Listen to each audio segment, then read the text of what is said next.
Bonjour à tout le monde, j'espère que vous allez bien. Alors, de plus en plus, on associe l'école à la richesse. L'école, ou du moins la réussite à l'école comme la réussite dans la vie réelle. Je fais cette vidéo ce matin, surtout le matin, parce que lorsque je me suis réveillée, j'ai pensé aux choses, aux phrases que j'ai des amis qui me prononcent souvent en disant, tu sais, il y a les gens qui ont fait l'école comme nous, c'est-à-dire avoir au minimum un master, mais qu'aujourd'hui, si tu regardes, ou du moins les gens qui n'ont pas fait l'école comme nous, qui n'ont pas de master et tout, mais que si tu regardes ce qu'ils gagnent dans leur vie, tu vas t'en rendre compte que tu as raté la tienne. Alors, je fais cette vidéo parce que je pense qu'il faut qu'on s'éclaircisse là-dessus. L'école, l'éducation est différente de la richesse. Bien évidemment, dans la société, ou du moins dans la société où on évolue aujourd'hui, on a tendance à penser qu'une personne bien éduquée va forcément finir avec des conditions un peu meilleures par rapport à une personne qui n'est pas éduquée, chose qui n'est pas du tout vraie. D'ailleurs, si vous regardez autour de vous, vous pouvez vous en rendre compte que c'est vrai, que c'est logique. Une chose d'abord pour commencer, c'est que l'école valorise les choses que la vie en soi ne valorise pas de la même façon. Je vais prendre un exemple. Je suis prof de maths et donc je ne vais pas me tromper là-dessus. On met beaucoup l'accent, par exemple, sur les mathématiques.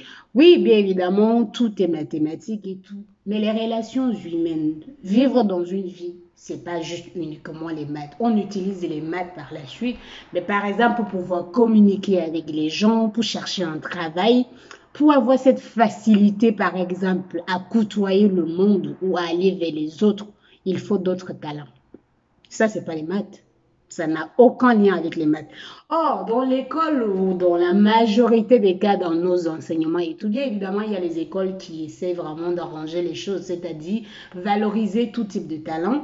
Et dans l'école où on évolue, c'était vraiment l'école combinatoire, c'est vraiment l'école calculatoire ou arithmétique, comme on peut dire. Et donc, ce qu'on peut mettre en avant, c'est la littérature ou les mathématiques, ou bref, du moins tout ce qui peut être arithmétique et la littérature, dont l'écriture et la lecture globalement. Et pourtant, il y a les gens qui n'ont pas besoin de lire, il y a les gens qui peuvent juste communiquer avec les yeux, il y a les gens qui peuvent communiquer de différentes façons. Et dans l'école, c'est tout à fait logique qu'une personne, même si la personne a des meilleures notes à l'école, même si la personne est le majeur de sa promotion et tout ça, ne signifie en rien que la personne a réussi sa vie. Réussir sa vie, non, bien évidemment, on va quand même s'expliquer sur le mot réussir sa vie. C'est-à-dire ne signifie en rien que la personne va pouvoir avoir un poste, avoir une entreprise ou avoir quelque chose qui le permet de vivre décemment ou vivre la vie dont il rêve. Et donc, voilà un peu où je voulais éclaircir les choses. Les parents, vous savez, faire le choix, par exemple, pour un enfant qui va jusqu'à obtenir son bac, c'est-à-dire je veux que mon enfant soit capable de lire et écrire. Bien évidemment, après le bac, vous n'êtes pas obligé d'envoyer vos enfants à l'université.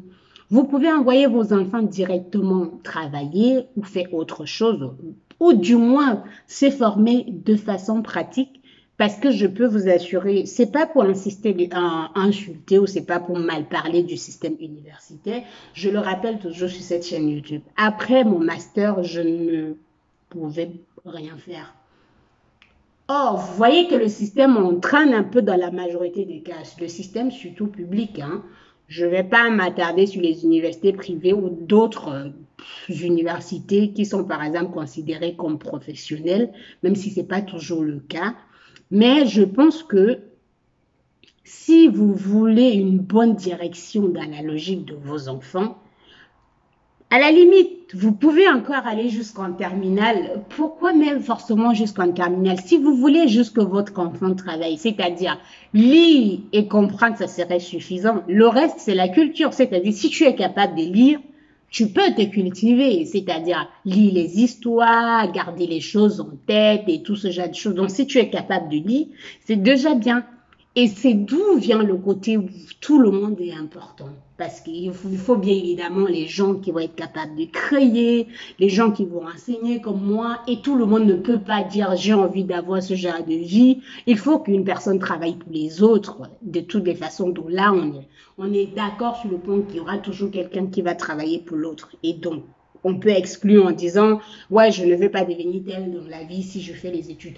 Mais ce que je veux mettre en avant aujourd'hui, c'est que vous, parents, si vous ne voulez pas que votre enfant se retrouve après un master, si toi-même, après le bac, tu ne veux pas faire 5 années et te retrouver je veux dire, à ne savoir rien faire.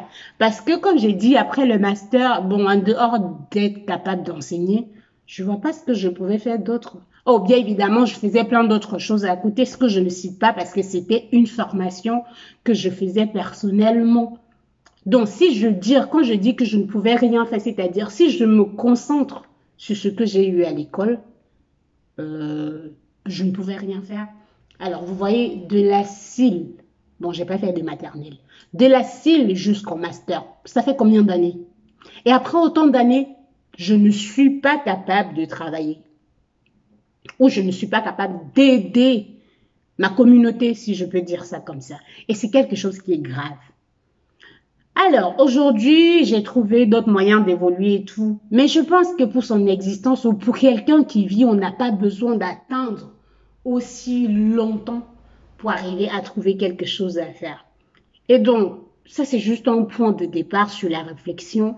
Je vais revenir avec plus de détails sur ce que je veux vraiment mettre en avant et essayer d'inviter les parents à voir les choses différemment.